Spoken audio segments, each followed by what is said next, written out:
I was going to introduce you as tech support for the White House, but is that all you do? I'm wearing my official uniform. Tech support. You were probably the busiest man on earth prior to January 20th. I don't know what you call yourself now. The first is we're going to talk about Doge, then we're going to move to AI, and then finally we're going to conclude with boring cities. Typically, people always start by saying, he overpromises and he won't deliver. They finally see the trend and the trajectory and they turn out to be supporters. Do you think we'll see that in the government efficiency space? Well, yes. First of all, I think we've got quite a lot of support from the American public, and I think from maybe around the world.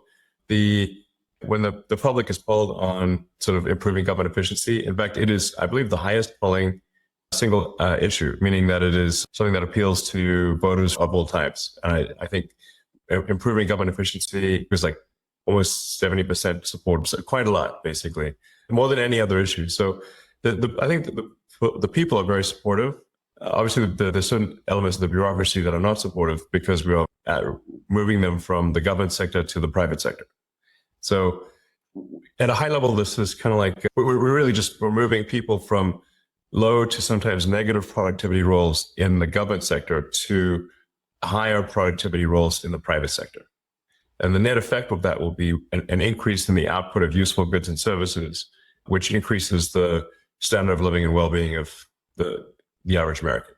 And you usually have one key target that you aim to achieve in every single endeavor that you have. So SpaceX is make humanity a multiplanetary species. With Tesla, it's usher in an era of sustainable travel. What is the one main goal for government efficiency that you have for yourself? Is it saving money? Is it doing something else? What is the one main task that you have for yourself? Yeah, so there's a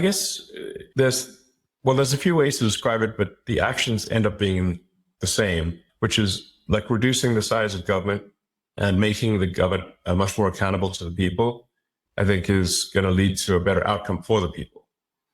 What I've said is that we really have here rule of the bureaucracy as opposed to rule of the people, democracy. So we want to restore rule of the people. And so what that means is reducing the size of the federal government, basically reducing regulation. There's a tremendous amount of over-regulation that's happened over time. This is an inevitable consequence of a long period of prosperity, is that you're going to get more and more rules and regulations, more laws accumulate over time. And the normal forcing function for getting rid of rules and regulations is war. So it needs to be some kind of existential war where you have to do a reset in order to avoid being defeated in a war. This is literally throughout history has been the main forcing function for clearing out an accumulation of laws and regulation. In the absence of that, every year you get more laws and regulations until eventually everything is illegal and nothing is permitted. And that's sort of the situation we have these days. So the aspiration here is a reduction in regulation and reduction in government spending such that the economy is able to grow faster. Maybe the economy can grow at 4 or 5% potentially in terms of real useful goods and services output. And then government spending can be reduced by about 3 or 4% of the economy, maybe $1 trillion or more. And the net effect of that would be no inflation from 2025 to 2026. So that would be quite remarkable. And also if the US government is buying less debt, which I think will be the case, if the deficit drops from 2 trillion to 1 trillion, then there'll be 1 trillion less debt that the government needs to buy, which will drop, of course, interest rates to drop significantly. And that means people's mortgage payments, car payments, credit card payments, student loans, whatever debt they have, their debt payments will be less. So I think this is something that will benefit the average American. I think some of the things we're doing also will be hopefully helpful to other countries, because with the new administration, there's less interest in interfering with the affairs of other countries. I think a lot of the times the United States has been kind of pushy in international affairs, which may resonate with a number of members of the audience. And I think we should, in general, leave other countries to their own business. And basically, America should mind its own business rather than push for regime change all over the place. So I think this is probably a good thing for other countries too. So instead of waiting for a war to happen, you went to war against the bureaucracy in the government. Yes, we're essentially just with support and direction of President Trump. We are reducing the size of the bureaucracy, getting rid of excess regulations. And there's also so many agencies and regulatory authorities that they actually step on each other's feet. It's kind of like having a sports game where there are too many referees on the field, like more referees than players at times.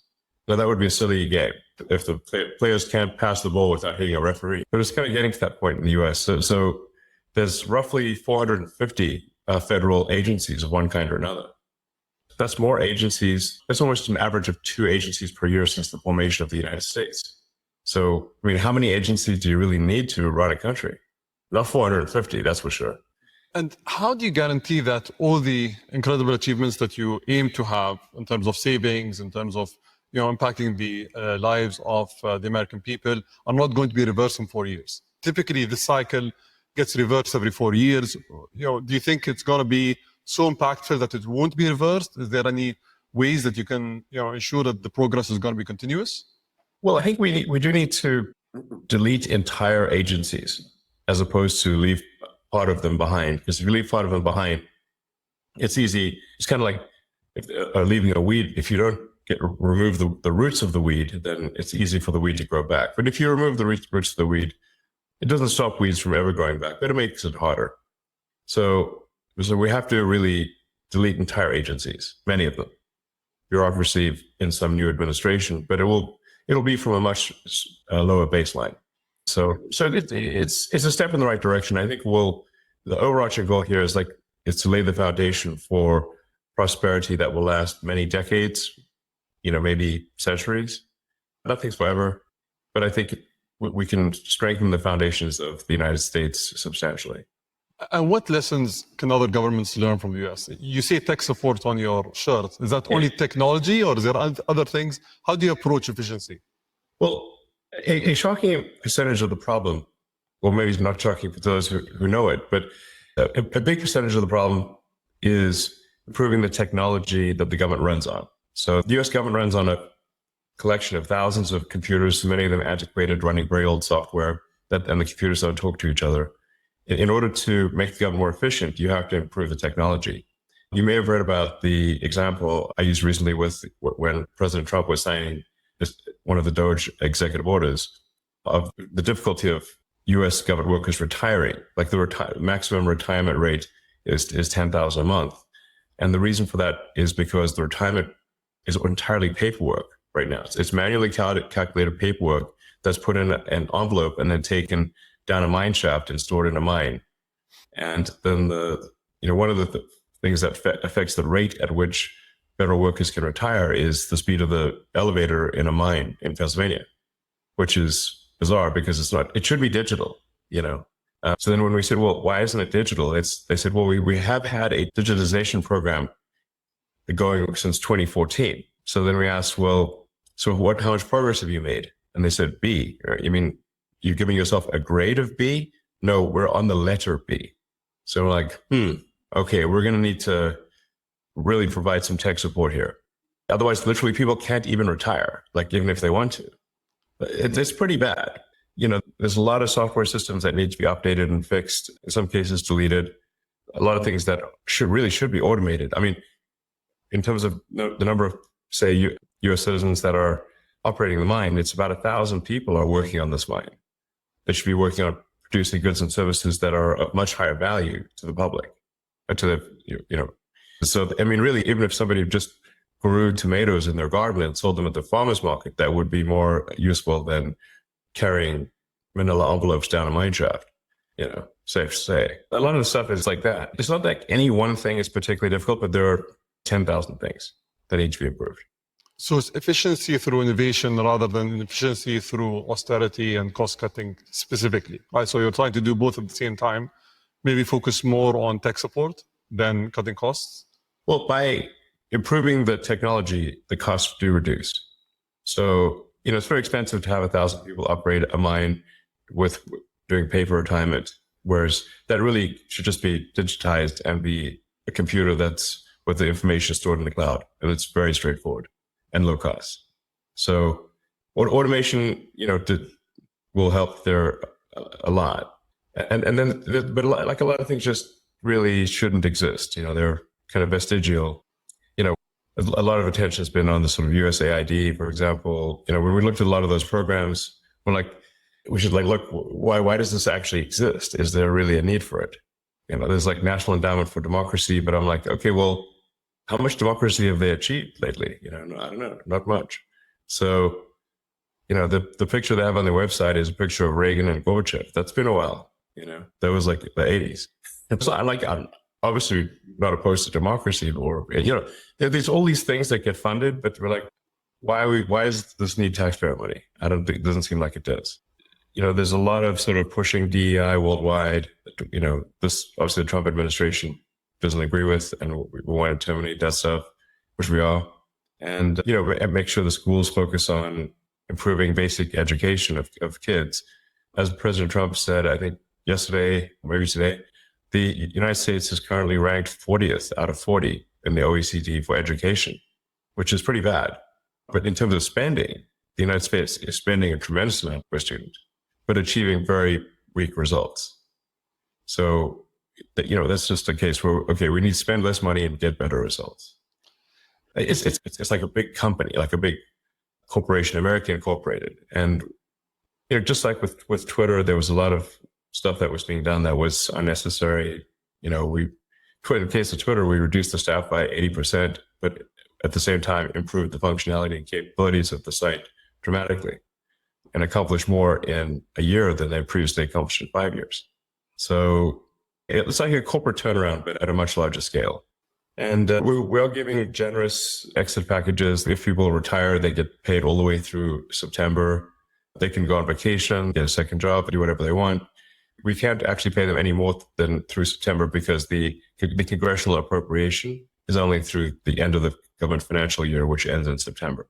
So I think there'll be like some disruption, but at the end of the day, we'll have people move from, like I said, from low to negative productivity roles in the government sector to higher productivity roles in the private sector. Can we pivot to artificial intelligence? And I'm sure you've been seeing what DeepSeek has done and all the claimed achievements that they've had.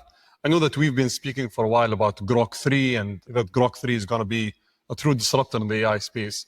When are we going to see that? And what capabilities can we expect from Grok 3? Well, I mean, Grok 3 has very, very powerful reasoning capabilities. In the tests that we've done thus far, Grok 3 is outperforming anything that's been released that we're aware of. It's, in fact, at times I think Grok 3 is kind of scary smart. You're like, wow, this thing's smart. It's kind of scary. Grok 3 is scary. It's like, wow, this thing's, you know, it comes up with solutions that you didn't even think were, like you wouldn't even anticipate, you know, not obvious solutions. So Grok 3 was trained with the most amount of compute and I think very efficiently trained.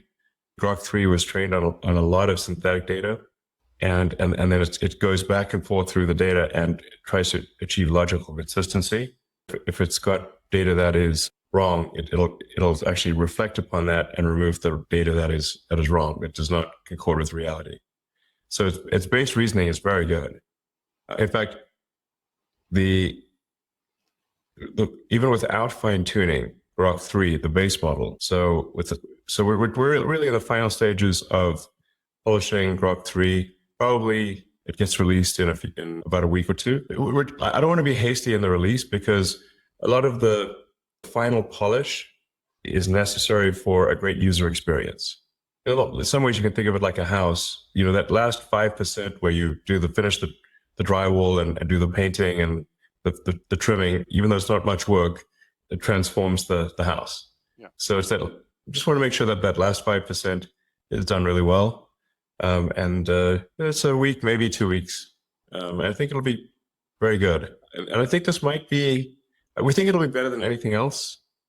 And then maybe this might be the last time that any AI is better than Grok. Looking forward to it.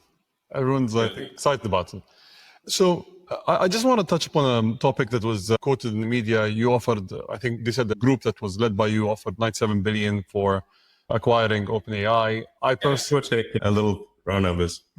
So I was personally involved in the meeting that you and Sam hosted in 2017. And if you remember, and you know, at that point of time, you were the single largest shareholder. I think you contributed $50 million to the company. So it must hurt. don't have any shares, actually. I have no shares in OpenAI. But at that time, it was a non-profit, right? And it must Right. hurt that you need to pay 97 billion for something that you paid $50 million for in the past. Yeah. But I have a specific question here. Can you actually build a company like OpenAI and take it to the scale that you want to take as a non-profit? Is it possible that you build a company that requires billions of dollars in compute capabilities to build these models while being a non-profit? Or was it wishful thinking in the beginning and then, you guys parted ways because it couldn't work? What they're trying to do now is completely delete the nonprofit. That seems to really going too far.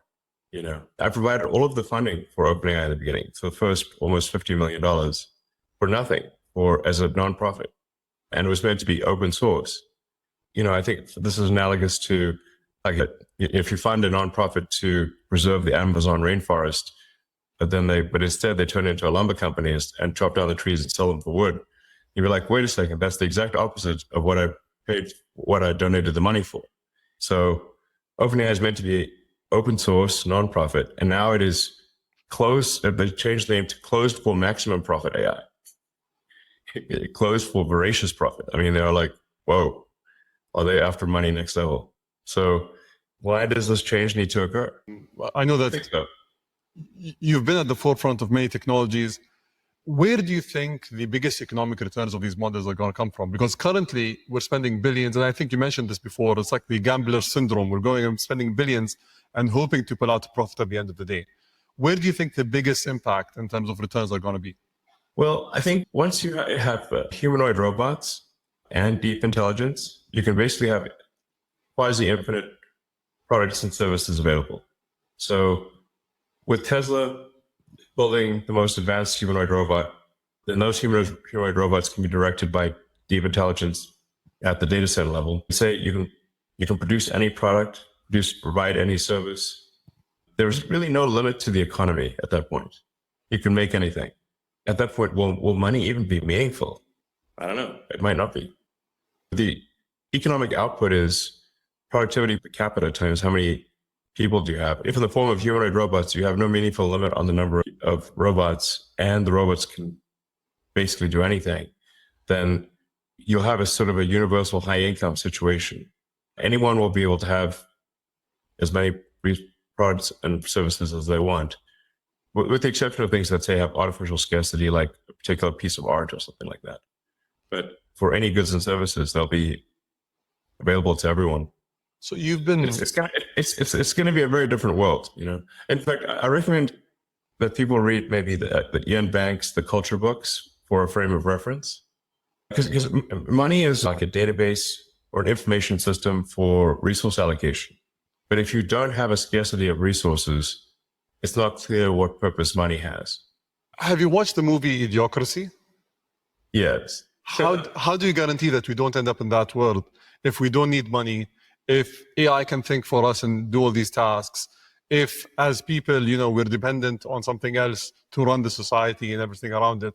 How do we not end up in that world? In the long term, I mean. Well, I think Idiocracy was basically saying that if smart people don't reproduce, but only dumb people do, then everyone's going to be dumb. That's the opening sequence of Idiocracy. The first 10 minutes are amazing. And I hear people unironically say the statements that are said in the opening sequence of Idiocracy, where, they don't have, they're too busy with their careers to have kids, and they keep postponing having kids for their careers until they're too old to have kids, and then they don't have kids.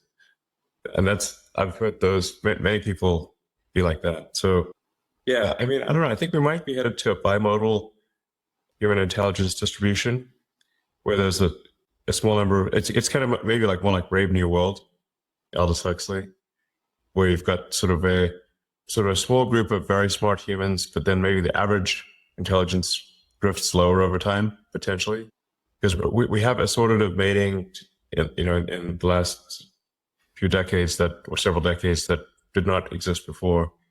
So, but human intelligence, I think, will be dwarfed by machine intelligence. I'm not sure how to feel about that, except that it appears to be inevitable that at some point human intelligence will be a very small fraction of total intelligence. Digital intelligence will be more than 99% of all intelligence in the future. So hopefully the computers are nice to us. I think it matters like how we bring up AI, because you can think of AI like a super genius child, but it still matters even if you have a super genius child. Like what sort of values do we instill in that child? What do you say that teach that? How do you, as a child's growing up, what values do you teach the child? And something that I think is extremely important is to be maximally truth-seeking. I think that's what's the most important thing for AI safety. I think it's to be maximally truth-seeking. And I think also curiosity is important. And I think if it's curious and truth-seeking, it will foster humanity because it will be curious about how humanity would develop. So I think that if it's curious, it would be curious about, okay, let's see how the humans do. Let's foster their development. And if it's truth-seeking, we can avoid dystopian outcomes. Like, an example being like, say, when Google Gemini was programmed to make every output be diverse, even if it didn't match reality, so like it was asked to produce an image of the founding fathers of the United States and instead produced an image of a group of diverse women, which is factually untrue, But the problem is like if hypothetically an AI is designed for DEI, diversity at all costs, it could decide that there are too many men in power and execute them. So problem solved. Or it could decide that that misgendering is the worst thing that could possibly happen. In fact, I believe, not to pick on Gemini, but I think because ChatGPT has had this issue too, is like if you ask the AI, which is worse, misgendering Caitlyn Jenner or global thermonuclear warfare, and it said misgendering Caitlyn Jenner, which is troubling because then it could decide. And in fact, even Caitlyn Jenner weighed in and said, no, definitely misgender me. That's way better than nuclear. So, but if you have these crazy things that are untruthful, that are programmed in, that don't reflect reality, then you could have a very dystopian outcome. Like, to give you another example, like Arthur C. Clarke, who is very good at predicting the future. Did 2001: Space Odyssey. Many of the things he predicted, in fact, I think almost all the things he predicted came true. And one of the things he was trying to say in 2001: Space Odyssey was that you should not teach AIs to lie. So the reason that, if anyone's watched that movie, the reason it wouldn't open the pod bay doors to let the astronaut back in was because the AI had been told to take the astronauts to the monolith, this alien artifact, but also that they could not know about the monolith. So it came to the conclusion that it must take them there dead. And so that's why it wouldn't open the pod bay doors. The lesson there is very important for AIs to be truth maximizing. Let's hope it doesn't come to that. Yes. Let's move to a boring subject, which is the Boring Company and the boring tunnels. Quickly, I think the world has been inspired by what you guys were able to create in LA, and I think there's a lot of promise to that technology. But there are questions about whether it's safe in the case of an earthquake, whether it's cost effective, whether countries should actually adopt this technology. Can you? So one of the safest places you can be in an earthquake is an underground tunnel, because the earthquakes are largely a surface. Apart from where they shear, they're mostly a surface phenomenon. So they're like the waves on the surface. So like being in a tunnel is like being in a submarine. Even if there's a storm above you, the waters are calm as a submarine. And in fact, when there have been massive earthquakes, like there was a few decades ago, a massive earthquake in Mexico City, the safest place to go was the subway. If there is global thermonuclear warfare, you really want some tunnels. Underground's a good place to be if in a worst case scenario for global thermonuclear warfare. On a more everyday note, what's really useful about the tunnels is alleviating traffic in congested areas. So obviously if you've got very tall buildings, but you have that are 3D, so they're going 3D up, but you have a road surface which is 2D, you're just naturally going to have a problem when people try to go from the 3D object, which is the building, to the 2D object, which is the road surface. There's obviously just not going to be enough room on the roads. And that's exactly why you have traffic. So the solution for that is then to make roads 3D as well. Now you can either make transport 3D. So you can either do that with flying cars, or you could do, really helicopters, or you could do that with tunnels. Now the challenge with doing it with going above ground or with any kind of flying object is that they tend to be very noisy and they generate a lot of wind force. And you've got things flying over your head all the time, which can be disconcerting. If one of these things drops a hubcap on your head one day, these things are like things that flying things tend to crash once in a while, and people don't like things crashing on them. And then if you have bad weather, like let's say there's a blizzard or a sandstorm or something, well, now nobody can fly. So then transport shuts down. On the other hand, none of these problems exist with underground travel. So tunnels are immune to weather. They don't care what the weather is. It could be the worst weather. It doesn't matter. Nothing's going to fall on you because you're underground. There's no wind force and it's very quiet. I think going 3D underground is much better than 3D above ground for solving traffic in cities. We have a demonstrated case of this in Las Vegas. People can try out the Boring Company tunnels in Las Vegas. We're busy connecting the whole city with all of the big hotels and the convention center and the airport and everything. So I don't think they need to fly all the way there. In 2017, you came here and the UAE was the first place in the Middle East where Tesla was launched. And I think it's done exceptionally well. And on that note, I think we have an announcement today that we both want to share, which is today we're going to announce the joint project of Dubai Loop, which is a loop project that is going to cover Dubai's most densely populated areas for people to go from point to point in a seamless manner. So thank you for your partnership. And well, thank you. We hope it changes people's lives. That'll be cool. I think it'll be very exciting. Oh, I think once people try it out, they'll be like, wow, this is really cool. And it's going to seem so obvious in retrospect, but until you actually do it, you don't know. So it's going to be great. It's going to be like a wormhole, like, you just wormhole from one part of the city, boom, and you're out in another part of the city. And it's great. So looking forward to this partnership. We're going to join the first trip and the first pod when the pod is completed.